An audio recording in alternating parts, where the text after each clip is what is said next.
What up, Wizards? It's Dev, and it's time to get a load of these Spodas. I know not everybody fully supports the Spider-Man set, and I get that.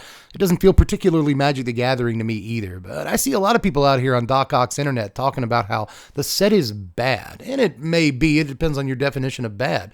It's kind of vague when you really get down to it, kind of an interesting philosophical question, but if your definition of bad includes the idea that this set contains no good playable cards, you're just kind of wrong about that, and I'm sorry. And no matter how you feel about the fact that there are good playable cards in the Spider-Man set, you at least need to be prepared for when they come along, spin you up in their web, and consume you. So today, let's talk about the top 25 Spider-Man cards for competitive play.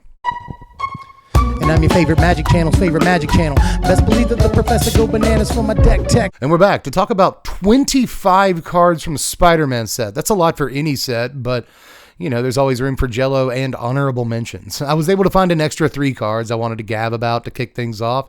And really, I was able to find an extra 5, but I decided to edit myself. You'd be proud of me. So let's start things today with the honorable mention, Scout the City. I haven't heard basically anyone talk about this, to the extent that I thought it was kind of too sleepery for the sleepers list. I was going to finish that sentence with if that makes sense, but I'm fully aware that it doesn't. Part of my reasoning here is that about half the number of people that watch this video watch the Sleepers video.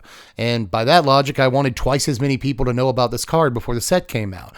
2 mana, and yeah, it's sorcery speed, but whatever, let's get past that. For a strategic planning that gains 3 life on the one mode, and on the other mode, it's just sorcery speed plummet, which should have plenty of targets in standard.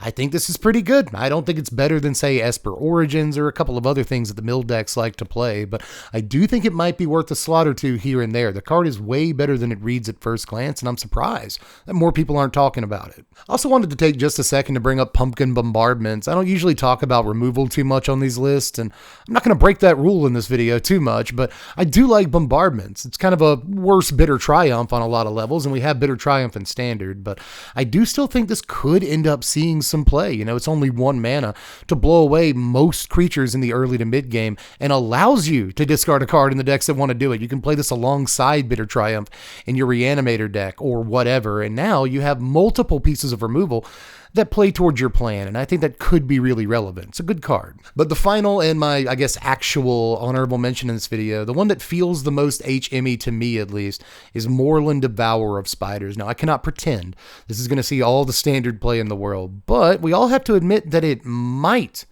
I wouldn't put it past seeing standard play either. This kind of reminds me of a Grey Merchant of Asphodel, but if you pay 5 mana like you would for a Gary, then you're getting a 5-power lifelinker that attacks and blocks way better than Gary ever could. I respect that. Plus, because it has the lifelink, that means when it comes down and it deals X damage, you gain X life too. So that could be pretty swingy in a game, especially against aggro or other decks where you have to actually care about your life total.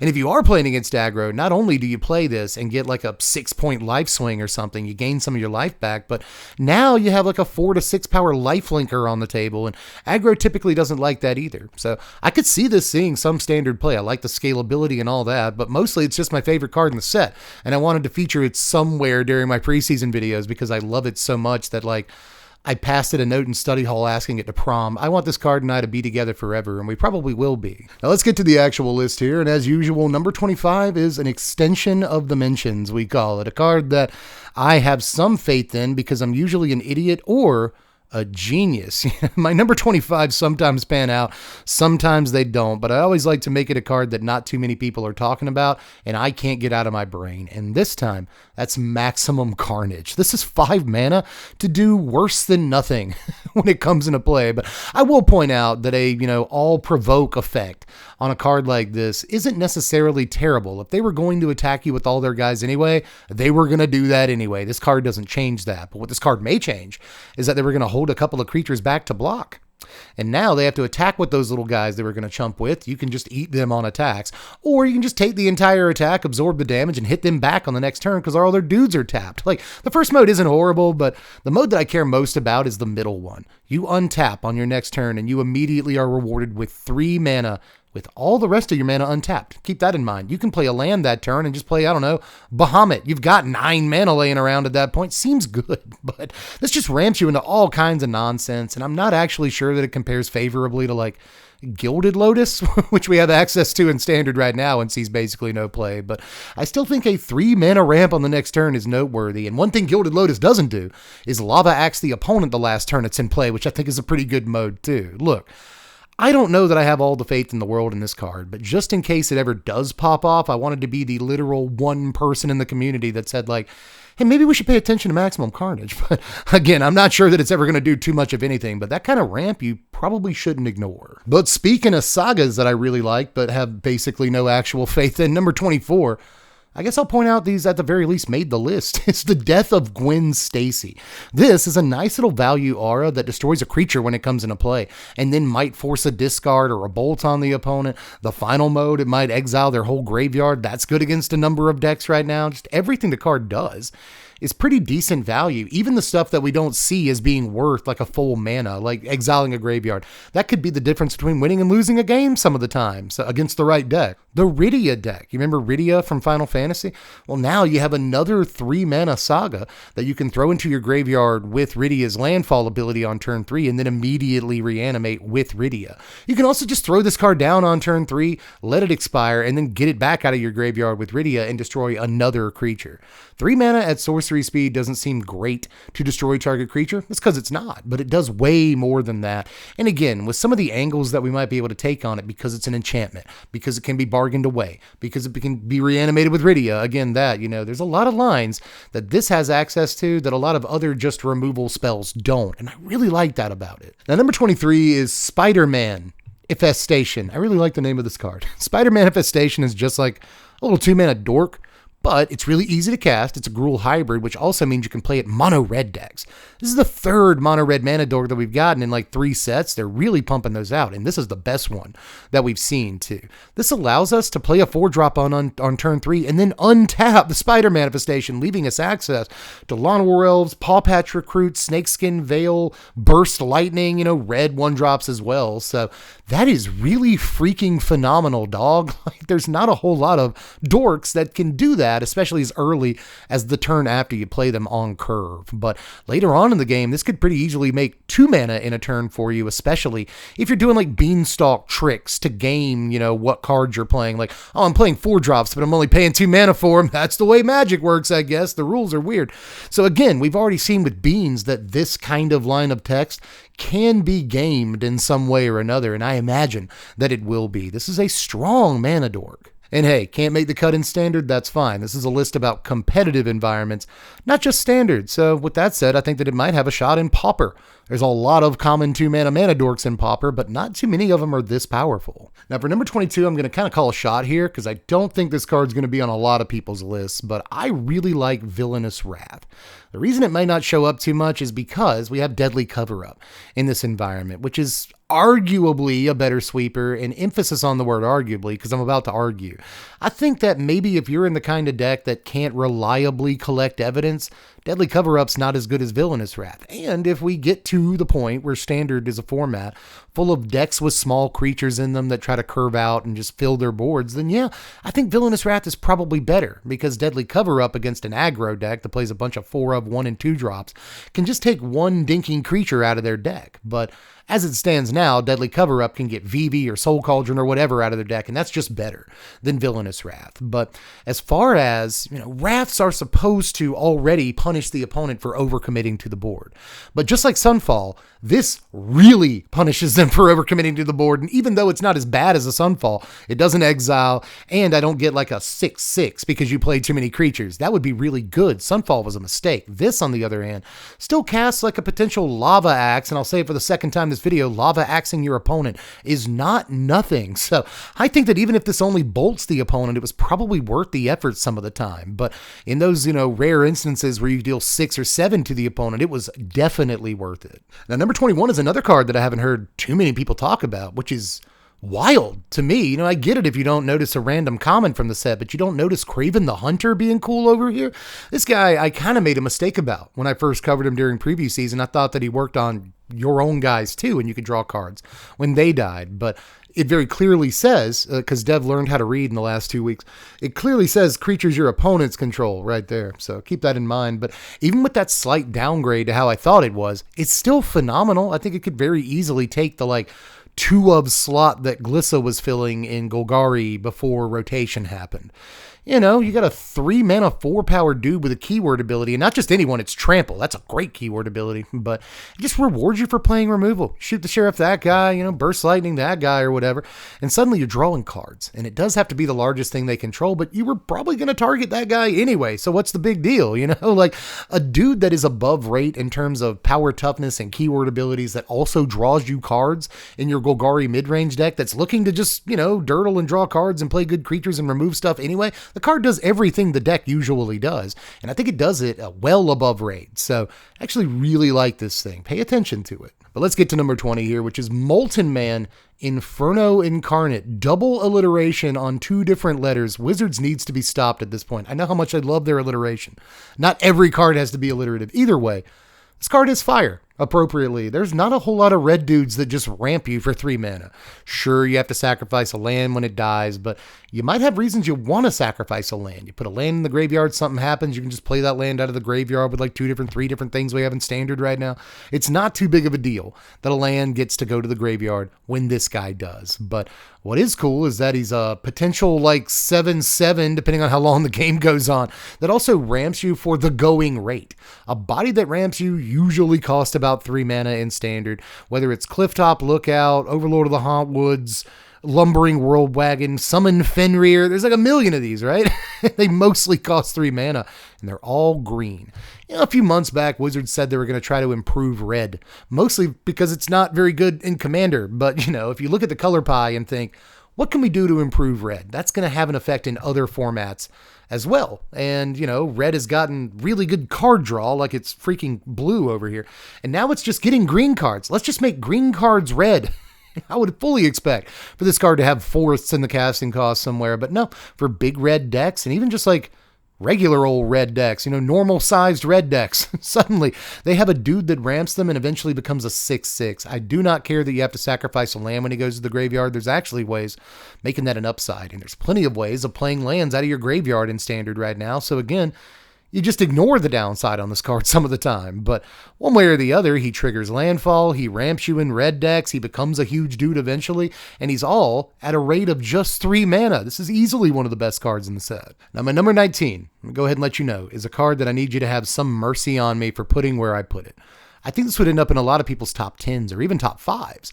So there's so many folks excited about Jackal Genius Geneticist, but it's going to have to prove itself to me. I've had a few people ask me to explain what's so good about this card to them, why everyone's freaking out. And if you need that explainer, how it works is you play Jackal on turn 2, and then on turn 3, you play a 1-drop. You get to copy that. Same turn, you use the rest of your mana to play a 2-drop. You get to copy that. So on turn 3, you got 4 creatures. You got to, double enter the battlefield triggers on any 1 or 2 drops that you played. That seems fantastic. But you see how much had to go right? Right, you had to play Jackal on turn 2, and it has to actually survive until you untap on turn 3. Easier said than done. But even barring the dies to removal argument, there's a deck building argument that you have to acknowledge here too, because now you have to play a bunch of 1 and 2 drops in your deck. Probably not a whole bunch of 3 drops, and 4 drops are more or less right out. So if you hit this magical line on turn 3, Jackal's job is more or less done for the rest of the game, and he'll probably never copy another creature. Is that worth reversing your curve for and not playing as many 3 and 4 drops? Is that worth, absolutely having to have a 1 and a 2 drop to double spell with on turn 3?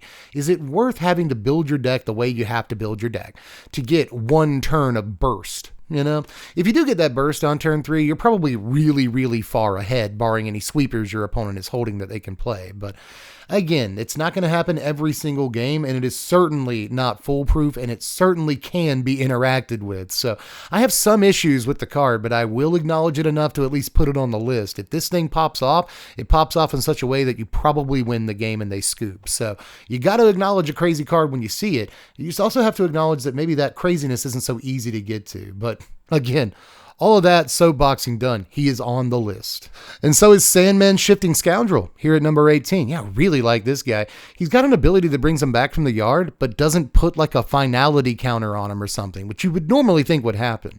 Now, I'll acknowledge that this ability does cost 5 mana, and you put them on the table tapped. You get to ramp at the same time, get a land out of your yard. Maybe it was the one you sacked when Molten Man died.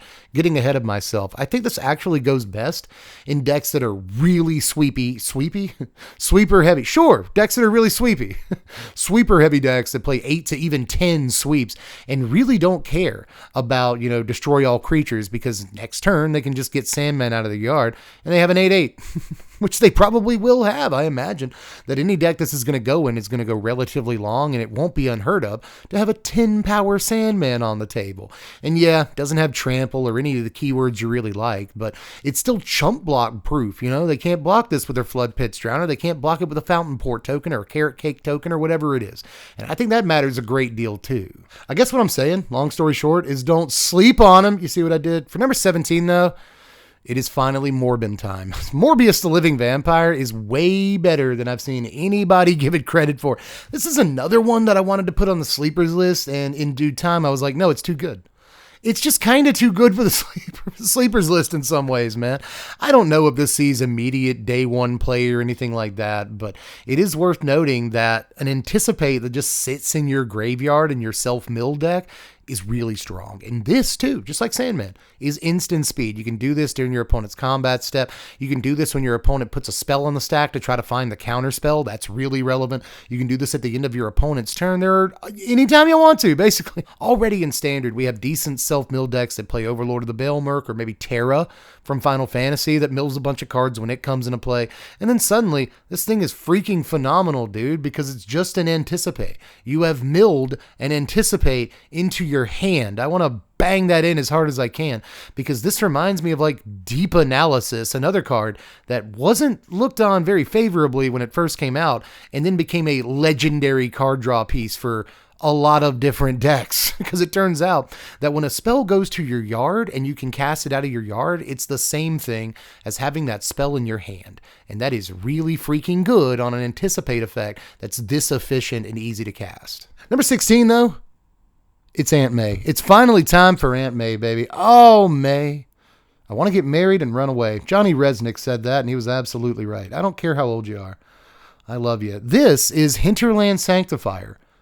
Part 2, I guess, in Standard. Oh, we already had Casey the Uneaten Feast, but I think it matters that this is a creature. So when it comes into play, it will trigger Hinterland Sanctifier. It's not that Casey the Uneaten Feast doesn't do that, and that's actually kind of important. You want a massive mass, a critical mass of creatures in the black-white or mono-white life gain decks. But this does more than just be, a 5th, 6th, 7th copy of Hinterland Sanctifier.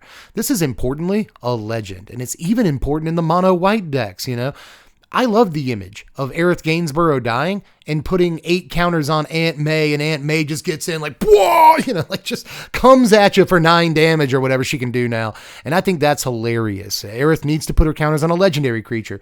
I think it matters that we have a legendary 1-drop she can do that with. So I wanted to point that out too. But anytime you see a Soul Warden style card in Standard, you gotta expect something out of it. We've gotten a lot of things out of Hinterland Sanctifier so far, and I don't think that Aunt May will be any different. Number 15 is a card that started off in my top 10. I immediately was like, oh, you're number 6, dude, guaranteed. But I have actually, again, edited myself a little bit and tried to be more realistic about how good cards are going to be. That said, let's take a look at Lady Octopus here, which I do have more faith in than a card like Jackal Genius Geneticist, but about the same amount of the community is going as crazy over this card as they are over Jackal, and I think they have a better point when it comes to Lady Octopus, but there are still issues. You have to get it on turn 1 if you want it to be truly good, and it has to survive multiple turns in order to be truly good, but it doesn't take too long. The second turn this is out, i.e., turn 2, it'll immediately get a counter when you draw your card for the turn. If you cast any card draw spell, it'll get a second counter, and now you probably have some mana left over after casting the card draw spell. Like if you cast Opt, you still have a mana up. And you can tap this down to play a 2-drop artifact, of which there are very, very many in Standard right now. Doesn't have to play a colorless card or anything. You just get to cast any artifact in your hand. It can be an artifact creature. It can be a removal spell like Chainsaw or Glass Casket or many of the other 2-drop removal spells that artifacts have access to right now. Once you get 3 counters on it, now it can cast Assimilation Aegis and stuff, or Perilous Snare. Again, being able to cast removal spells with this, I think, is a huge game. But do note too, this is maybe the most important thing, is that the card actually allows you to ignore timing restrictions. It's kind of an ether vial for artifacts when you think about it that way. You can throw an artifact down on your opponent's turn anytime you've got priority, so long as you've got the requisite number of counters on this. And I think that's a big deal, because suddenly Perilous Snare or Assimilation Aegis are instant speed removal spells. Suddenly every artifact creature in your hand has flash. These are massive, massive gains. And it only cost 1 mana to get this on the table in the first place. In artifact heavy decks, you have to make a spot for it, so it's not like there's 0 opportunity cost, but the opportunity cost and really the reward factor at this point is high enough that I think you probably do end up playing this in a ton of artifact heavy builds. Who knows if it ends up in like Simulacrum Synthesizer and decks that have expensive artifacts? I'm not actually sure, but I do know that in all these decks that play a bunch of 1, 2, and 3-drop artifacts, the card is absolutely perfect. So again, there are some mitigating issues when it comes to the card, but especially the farther back you go in formats, the more useful I think the card is, and it's definitely one we need to fear just a little bit. But speaking of, another card that I think might be good in older formats too is Heroes Hangout. This, I can't say as a sleeper because there are people talking about it. After a couple of days, the conversation became, is this card really, really good? Like the best red card draw we've seen since Faithless Looting. I saw some people make that argument. Or is it actually trash and you people don't know what you're talking about? It's terrible. What a garbage Magic card this is.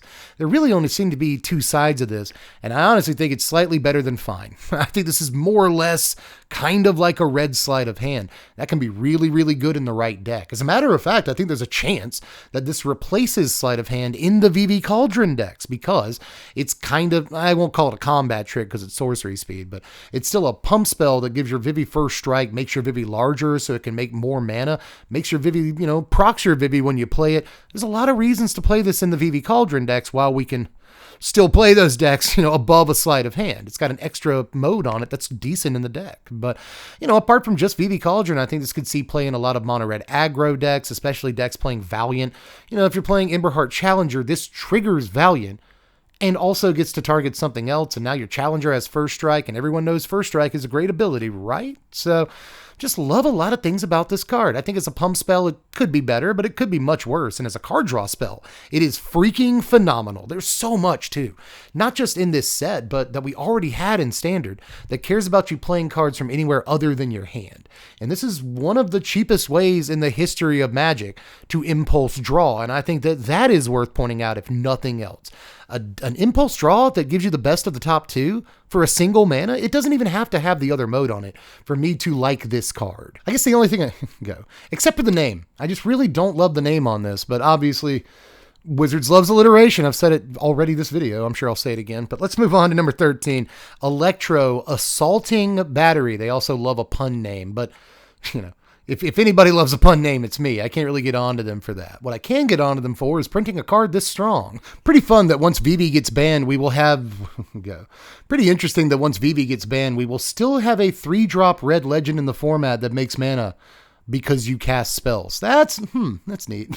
Nowhere near as strong as VV. I mean, not even close, but still, whenever you cast spells, you get mana is pretty powerful little line of text, and it does more than that too. It'll end up dealing a buttload of damage to your opponent when it dies, maybe, but the big deal here is obviously the extra mana that you get. If I cast Heroes Hangout, it's now mana neutral, which I think is a big deal. If I cast Sleight of Hand, it's effectively mana neutral, which is a big deal. And even if I'm only getting a 50% discount because I cast a 2-drop, that's still crazy, dog. So I just think this card is great. Might not see a lot of play with VV in Standard, but I guess we'll wait and see when VV gets banned. This might be more of a commander card, but I like it just as much in Standard in a lot of ways. We have just recently found out that a 3-drop that has low stats, originally at least, and makes mana is playable. And again, even though this isn't as powerful as that card, I still think it's noteworthy for sure. Now for number 12, I'm going to call another shot here, I think, because there's every chance this card is nowhere near as strong as the last 5 cards we've looked at. But there's also a pretty decent chance this is actually going to end up being in the top 3 cards of the set before it's all said and done. So right smack dab in the middle of the list, I'm going to put Black Cat Cunning Thief. Now, this is another one of my personal favorite cards in the entire set. I like cats. I like cat cubes, but mostly I love the text box on this card. This is better than a dig through time. It's a dig through crime, if you will. It looks at 9 cards, and they're from your opponent's deck, so you're not getting a bunch of synergy or anything like that, blah, blah, blah. But let's face it, no one plays bad cards in Standard, aside from the occasional jank lord you meet, but for the most part, decks in Standard are full of ridiculously strong cards. So, it doesn't matter if you didn't get your removal spell off of this, you'll get one of theirs, and theirs are pretty good too. Doesn't matter if you didn't get one of your threats off of this, you'll get one of their threats, and theirs are pretty good too. Same goes with Planeswalkers and counter spells and card draw spells, and every deck in Standard is not the same, but a lot of decks in Standard play the same kinds of pieces. This draws me cards. This is a nice threat. This gets me value. This removes creatures. And so, I imagine out of the top 9, you'll be able to find 2 things that are relevant to your cause at the time. And on top of all that, it's not just a spell that does this, it's blinkable. It's crazy. It's reanimatable. That's crazy. Like, sure, you technically, theoretically, I'll say, lose tempo by playing a 5-mana 2/3. I imagine if they played a 5-mana creature, it's way larger than this, but they also didn't get 2 cards off of it. This is just unbelievably righteous, and I wouldn't be surprised if this is the 5-drop of choice for any deck that can actually cast it. Well, let's get to number 11 here, the honorable mention for the top 10 as usual, and we move from a 5-mana 2/3 in black to a 3-mana 5/4 in black. Let's look at Ultimate Green Goblin. Now, this is Rakdos Hybrid, so I guess I'll point out you can technically play this in mono red. It might be cool there. We only have like one other 3-mana 5/4 in Standard. It's a dinosaur that also happens to be an anthem for dinosaurs. No one really plays it, so I don't think the 3-mana 5/4 stat line is enough by itself. It's all the other value that this is getting.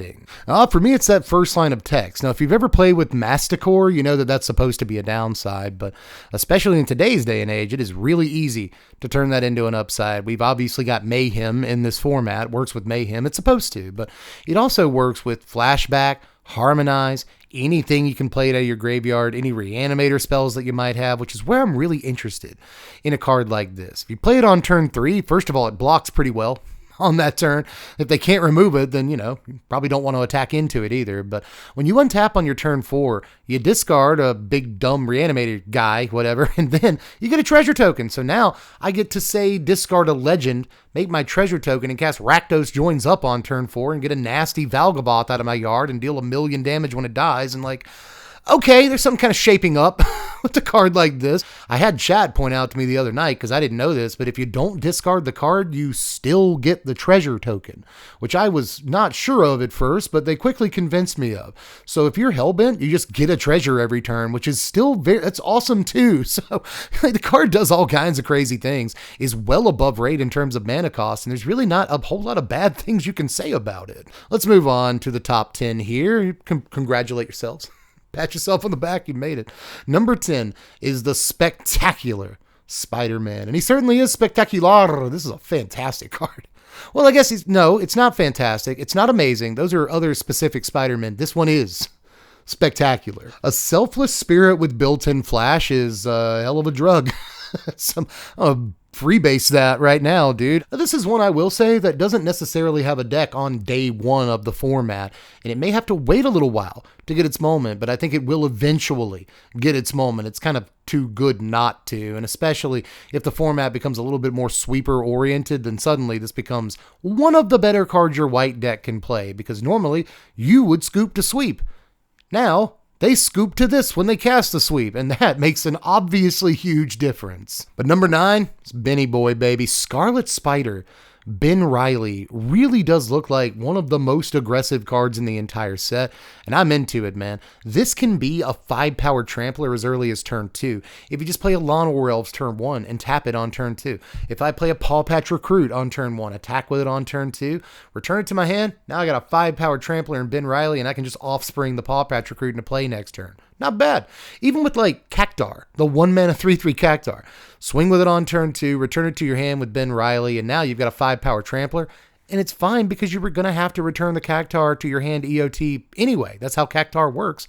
No harm, no foul. So, again, works really well with a bunch of 1-drops, but Works great with 2-drops too, like say Fear of Missing Out in the Gruul Delirium deck. Not sure that the Gruul aggro deck with Ben Riley is going to be full on Delirium, but it's worth noting that if you play FOMO on turn 2 and then play Ben Riley after a turn 3 attack, well, now I get to return FOMO to my hand, play it again next turn, get that, or that turn even, get that Rummage trigger again, fill my graveyard for Delirium, and before you know it, I'll be attacking twice in the same turn with a 6-power Trampler. That's a really good line for Gruul decks, but it also speaking of Gruul, also works really well with hasty creatures.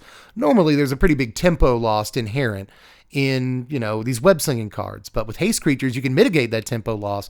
It's really good, especially alongside a card as aggressive as Ben. Return the Screaming Nemesis that just attacked in my hand, get a 7-power trampling Ben Riley in the next turn, just cast the Screaming Nemesis and attack with it. That's like 10 damage I'm attacking for that turn. Again, having haste creatures really helps mitigate the tempo loss of a card like this.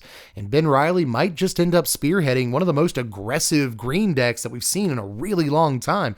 I can get behind that. Number 8 is the one a lot of people have been waiting for, I'm sure. Where is the Soulstone going to end up on this list? Is it just the best card in the set? I don't think so. Not necessarily for competitive play. Does it go in most Commander decks until the end of time?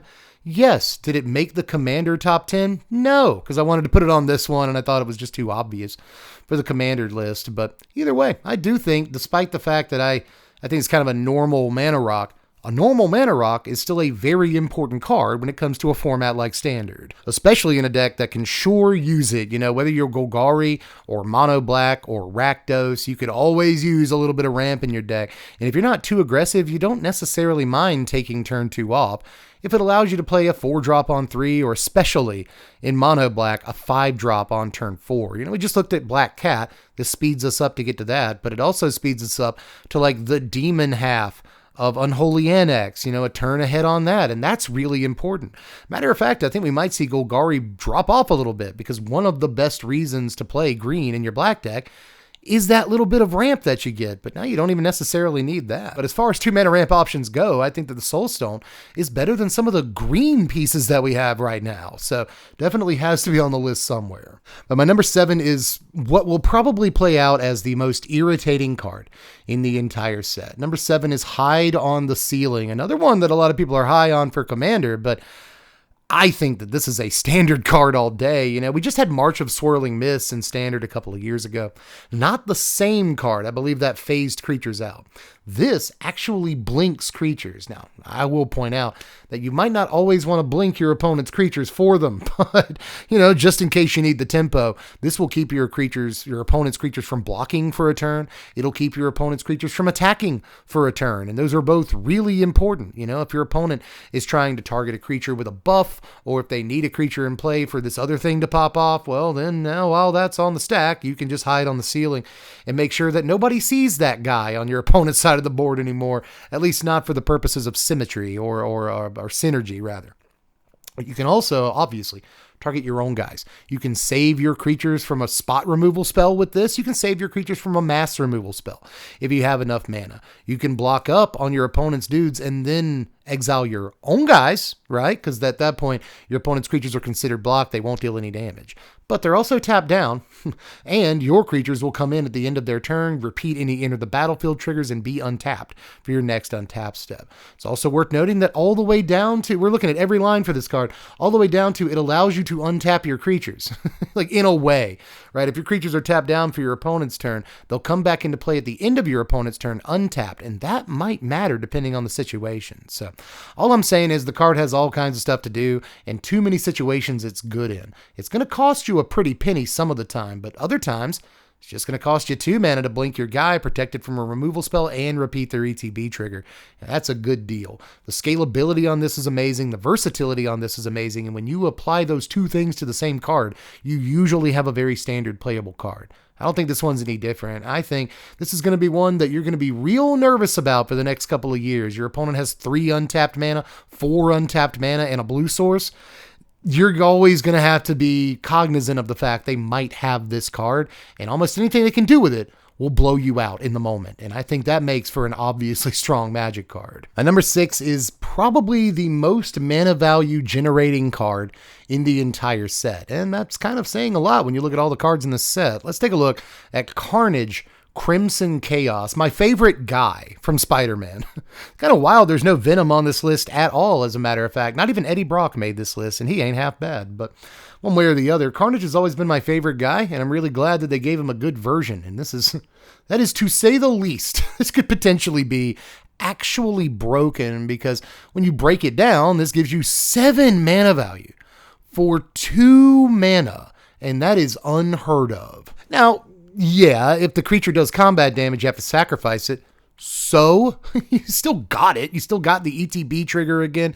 You still got to attack with a dude again. You get to, I guess, block with it for a turn or whatever. Like, there's all kinds of things you can do with a 3-drop from your yard, and there's lots of powerful 3-drops.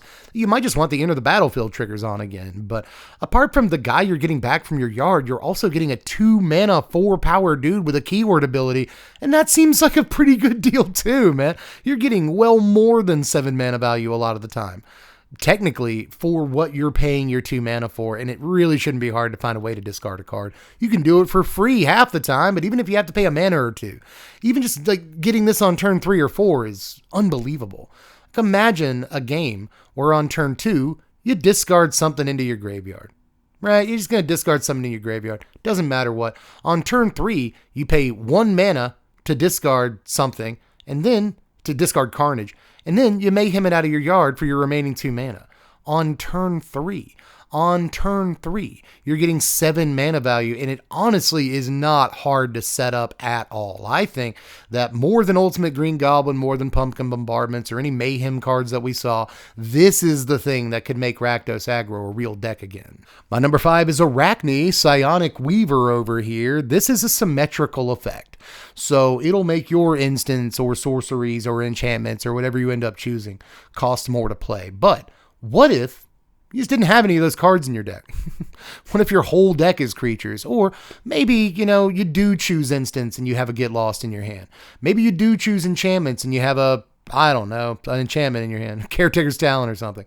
I still don't think that symmetry makes this a bad card. Thalia is a symmetrical card. Thalia also makes all of your non-creatures cost 1 more to cast. Thalia is one of the nastiest Magic cards currently in existence that has ever been printed. Every time it's in Standard, it sees play, right? And I'm not sure this will be any different. This is 1 mana for a 3/3 body. First and foremost, this is a 1 mana 3/3 you can play on turn 2.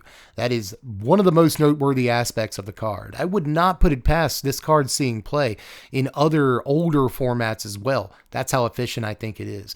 It basically makes all of your opponent's counterspells cost 1 mana in Legacy. That's kind of nice because sometimes they would cost no mana, but going all the way up to Standard, which is a much more like bloated, clunky, kind of slow-moving format, I still think that this is a phenomenal piece of cardboard that, one more time, despite being symmetrical, should not be too hard to game around. But speaking of 1 mana counterspells, my number 4 is Spider Sense. I really had to check myself and not make this card number 1.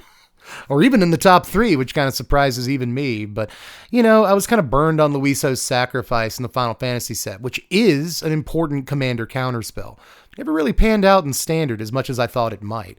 This may have the exact same story, but it's worth noting that Luiso's Sacrifice has you sack a creature, which is kind of big, Whereas this is just return a tapped creature to your hand, which could actually have real upside. Now, I guess sacking a creature could too. I love sacking dudes for upside, but returning a creature to your hand often has much more upside than sacking a creature, especially in an environment with so many ETB triggers. So protecting a guy, or maybe even protecting the entire team from a sweeper, or just countering, a very important instant or sorcery they're trying to play that would otherwise win them the game, is pretty good, especially when you also get to return, a Biza to your hand in your control deck and recast it, get your card or get your life or whatever again.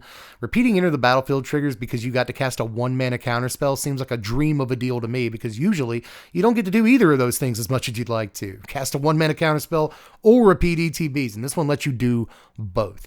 Even if you don't have a good enter the battlefield trigger to repeat, it's still a 1 mana counterspell that doesn't quite negate, but it's still fantastic. It can even target stuff that isn't specifically a spell, which I think will have a big, impact as well. But, it doesn't have to be a thing like Biza, like a 4-mana guy you return to your hand. I imagine an Esper Pixie.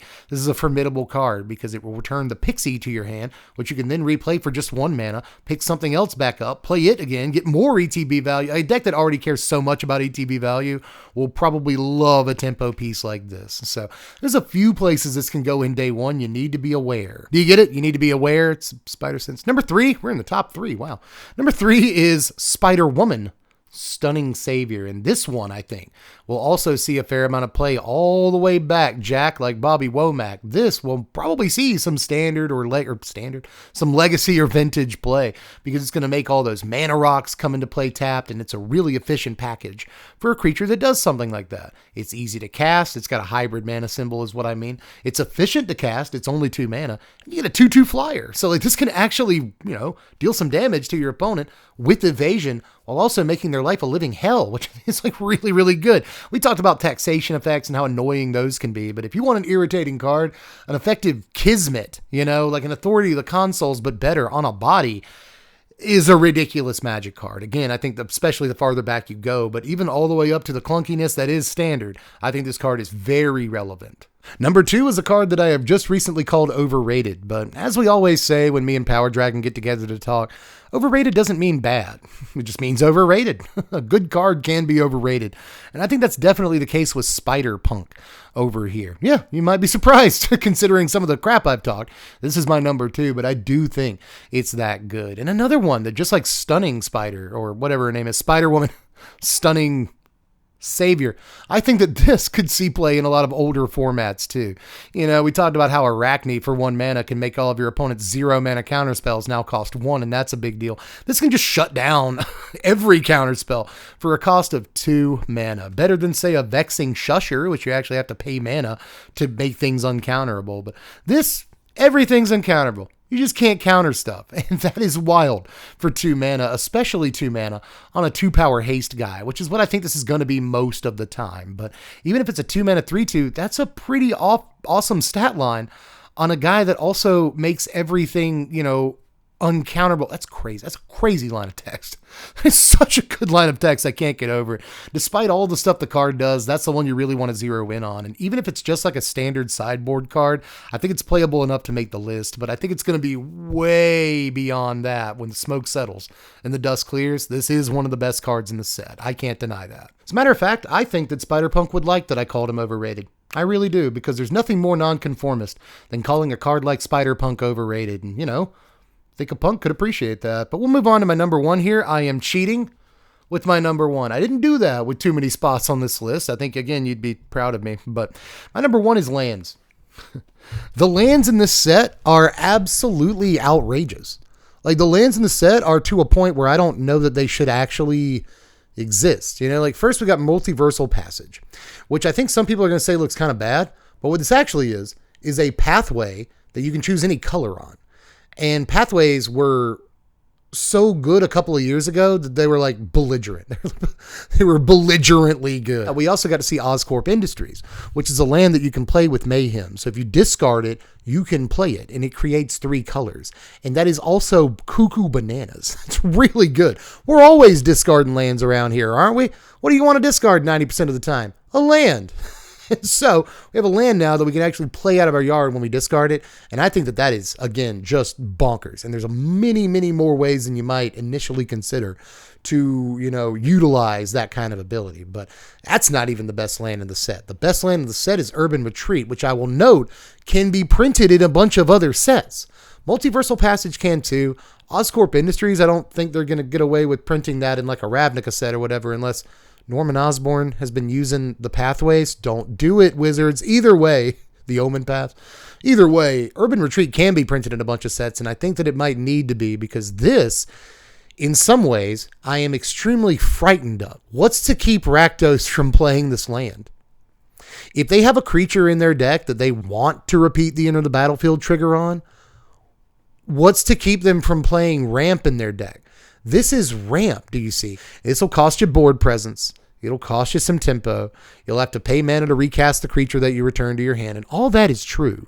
But it is also 100% true that your mono black deck can play this card, and now they can ramp. And that is terrifying. More than any card in the entire set, this one feels like an actual mistake. Not a meme mistake, not a content creator trying to say a thing is a mistake for like fun or whatever, because I'm trying to make jokes or whatever. This, I think, is actually a mistake in its currently printed form and is easily, and I mean easily, in a set full of good cards, the best card in the set. But that's Allski Kowalski for this one, y'all. That is all the cards that I felt like pointing out in Spider-Man for competitive play. But if there's something that you didn't see on this list that you expected to, maybe it's on the sleepers list. I already did that one. Go check it out. Link in the description. Or maybe it's even on the EDH list. I don't like to repeat cards in between lists. I like to have unique entries on all my lists. So again, you didn't see something. Maybe it's on the commander list. Maybe it's on the sleepers list. Links in the description. But just let me know how you felt about the whole thing. I could be a total giant dumb idiot. I often am. So if I was a stupid dumb idiot about any of these cards, let me know down there in the comments section. Please disagree with me. It's totally fine. Or even better, agree with me. I guess that would boost my ego a little bit. But for now, that is it for the Spider-Man set, or at least the preseason lists for the Spider-Man set. It's about time to start doing deck techs and stuff. And if you want to vote on what deck techs we're doing this season, and there are surprisingly like 8 decks that I really want to get to, then check out the Patreon. Link in the description to that too. Just $1 a month to get started over there. And with that $1 a month, you are allowed to vote on what decks we do in Spider-Man season and Avatar season and Lorwyn and Strixhaven seasons. It's kind of cool. So if you want to help like affect the course of YouTube history and also help me out tremendously, I've said this before and I'll say it again, Patreon's the only real way that I make good money around here and can make this a living. So I want to keep doing that. And there is actual real danger that I won't be able to keep doing that if the Patreon doesn't shape back up here relatively soon. So get on over there, throw $1 in the pot, and it will help tremendously. And you'll get something for your trouble too. Nothing in the world cost $1. Nothing anymore cost $1. I cost $1. And even though I think I'm worth more than that, that's all I'm going to charge you. So get over there, link in the description. But apart from that, I guess I'm done over this one. So I will catch you cats later. I'm Deb from The Place. Thanks for watching, Wizards. Spread love and be kind.